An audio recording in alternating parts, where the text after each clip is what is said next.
Daisy, Daisy, എനിക്ക് നീ മാപ്പ്.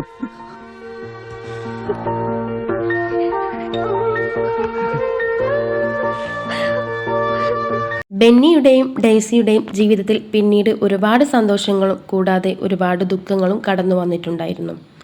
സന്തോഷങ്ങളിൽ ഒന്നാവട്ടെ, അവരുടെ പഴയ വീടുള്ള അതേ സ്ഥാനത്ത് തന്നെ ആ വീട് പൊളിച്ചുമാറ്റി പുതിയൊരു വലിയ വീട് അവർ വെച്ചു. ആ വീട്ടിലേക്ക് അതിഥിയായി അവർക്കൊരു കുഞ്ഞു മാലാക കൂടി ജനിച്ചു. ബെന്നിയുടെ ഏറ്റവും വലിയ ആഗ്രഹമായിരുന്നല്ലോ ഒരു ഫിഷിംഗ് ബോട്ട് വാങ്ങണമെന്നത്.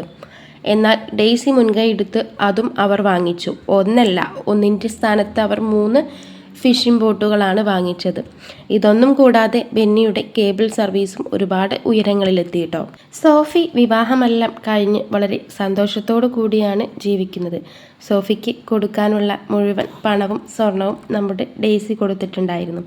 അതുകൊണ്ട് തന്നെ വലിയ പ്രശ്നങ്ങളൊന്നുമില്ലാതെ ഭർത്താവിൻ്റെ വീട്ടിൽ കുടുംബമായി സന്തോഷത്തോടെ ജീവിച്ചു പോകുന്നു. അവർക്ക് ഒരു കുഞ്ഞാണ് ഉള്ളത്. എന്നാൽ ബെന്നിയുടെയും ഡെയ്സിയുടെയും ജീവിതത്തിൽ ഒരുപാട് കാലമൊന്നും സമാധാനത്തിൻ്റെയും സന്തോഷത്തിൻ്റെയും വെളിച്ചം കത്തിയിരുന്നില്ല. കാരണം അവർക്ക് എല്ലാമായ അവരുടെ അമ്മച്ചി മരണപ്പെടുകയായിരുന്നു.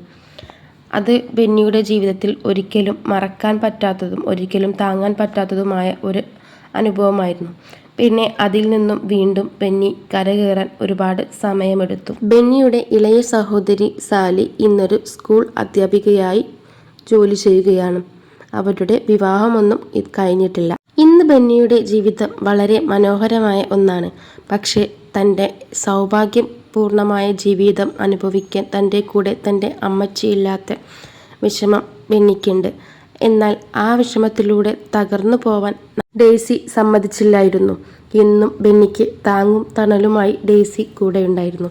ഇന്ന് അവർ ഒരുപാട് സന്തോഷത്തോടു കൂടി, എന്നാൽ ഉള്ളിൽ ഒരുപാട് ദുഃഖങ്ങളും മറച്ചു വെച്ചുകൊണ്ടാണ് അവർ ജീവിക്കുന്നത്. അമ്മച്ചി ഇല്ലാത്തതാണ് അവരുടെ സങ്കടം.